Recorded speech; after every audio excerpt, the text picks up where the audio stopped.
Bu videomuzda bugünkü Rusya'nın temellerini atan Rus Çarı 1. Petro'dan, onun Rusya'da gerçekleştirdiği reformlardan, ünlü vasiyetnamesinden konuşmaya çalışacağız.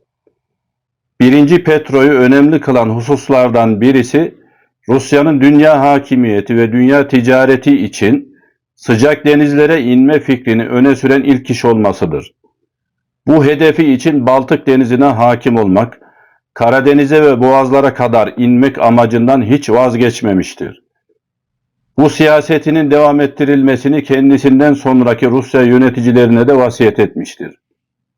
Onun bu vasiyeti kendisinden sonra da devam ettirilmiş, bugün de hala devam ettirilmektedir. Bu vasiyet Rusya'nın devlet politikası olmuştur. 1. Petro kendisinden sonra gelecek olan Rus devlet adamlarına bıraktığı vasiyetnamede Rusya'nın Avrupa ve dünya hakimiyeti hedefiyle ilgili olarak şu fikirleri dile getirmektedir.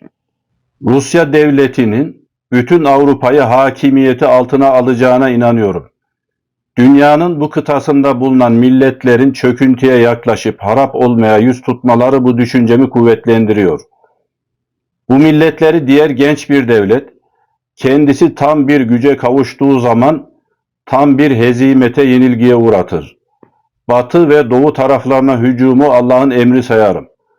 Ben Rusya'yı bir dere halinde buldum, bir nehir halinde bırakıyorum. Bizden sonrakiler Avrupa'nın çok verimli bir denizi haline getirirler. Eğer bu denizin dalgalarını kullanabilirlerse, ben onlara daima okumaları için şu talimatı bırakıyorum der ve vasiyetin maddelerini açıklar. Vasiyetin maddeleri ayrıntılı bir şekilde Rus Çarı 1. Petro'nun meşhur vasiyetnamesi başlıklı videomuzda ele alınmıştır.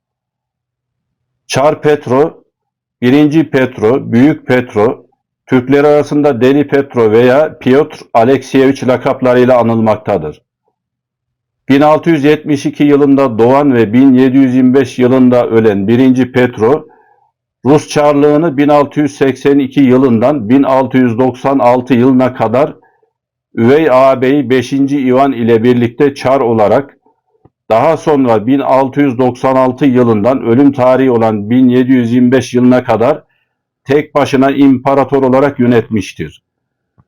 Uzun yıllar süren saltanatı sırasında mutlak bir gücün sahibi olan Çar Petro, Rusya'nın ilk donanmasını inşa etmiş, sanayileşmesini sağlamış, eğitim kurumlarını tesis etmiş ve yeni başkent olarak St. Petersburg şehrini kurmuştur.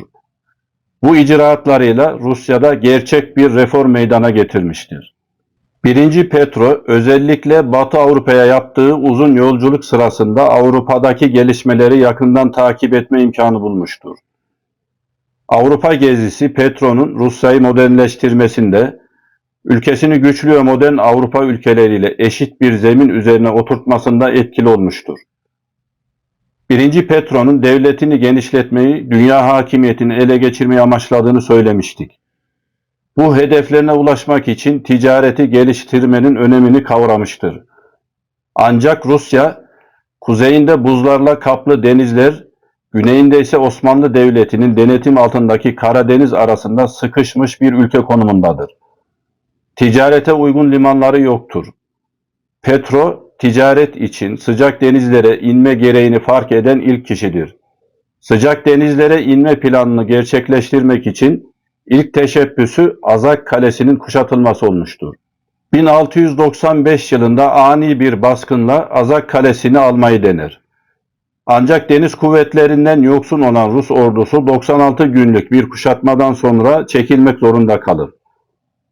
Bu başarısızlık üzerine Petro, 1695-1696 kışında Don Nehri kıyısındaki Voronezh'de bir nehir donanması kurar.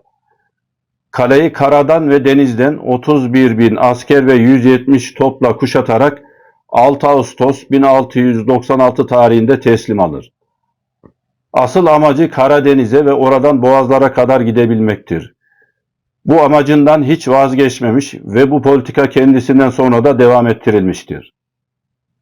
Azak Kalesi kuşatması Çar 1. Petro'ya donanmaya ve düzenli bir orduya sahip olmanın önemini göstermiştir.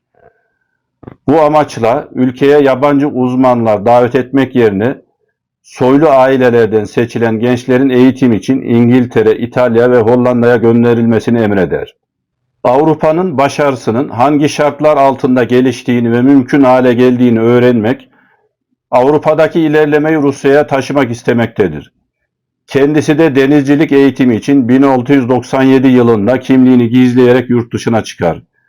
Sırasıyla Almanya, Hollanda ve İngiltere'ye gider. Marangozluk, tıp, gemi yapımcılığı üzerinde çalışır.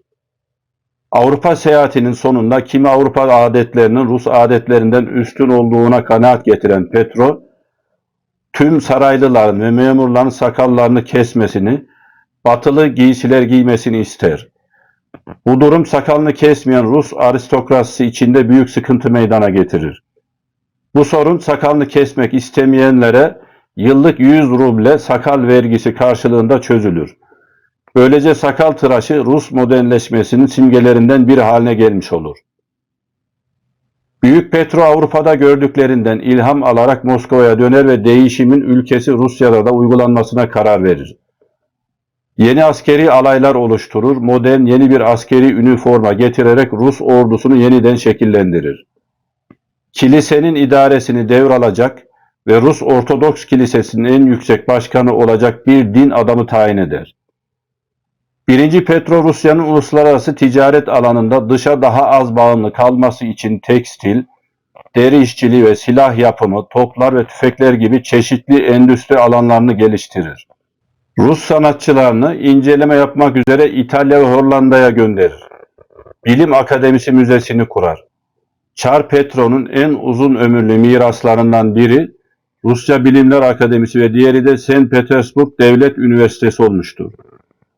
1. Petro'nun Rusya'ya miras bıraktığı bu iki kurum, Rusya'nın en iyi kurumları olarak bugün de hala faaliyetlerine devam etmektedirler.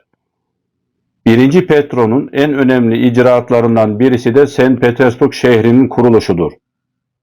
Çar Petro ilk başlarda Neva Nehri korumasını sağlayacak bir kale inşa etmek ister. 1703 yılı Mayıs ayında yeni bir kale ve limanın inşasına başlanır ve buraya St. Petersburg adı verilir. Çar Petro bu yeni inşaat projesini genişletmeye devam eder ve çok zaman geçmeden ilk başta tasarlanan proje, nehir üzerinde bir kaleden daha geniş bir şehir yapısı halini alır. Çar 1. Petro daha sonra şehir vizyonunu hayata geçirmek üzere İtalyan mimar ve mühendis Domenico Trezzini'yi görevlendirir. Ailesini, yüzlerce zengin ve Rus tüccar kesimini St. Petersburg'da yaşamaya davet eder. 1712 yılında St. Petersburg şehrini Rusya'nın yeni başkenti yapar. St. Petersburg bugün bile Rusya'nın kültür merkezi ve Avrupa'nın en güzel şehirlerinden birisidir. Büyük Petro hayatının son haftalarını geçirdiği hastalık döneminden sonra 28 Ocak 1725 tarihinde ölür.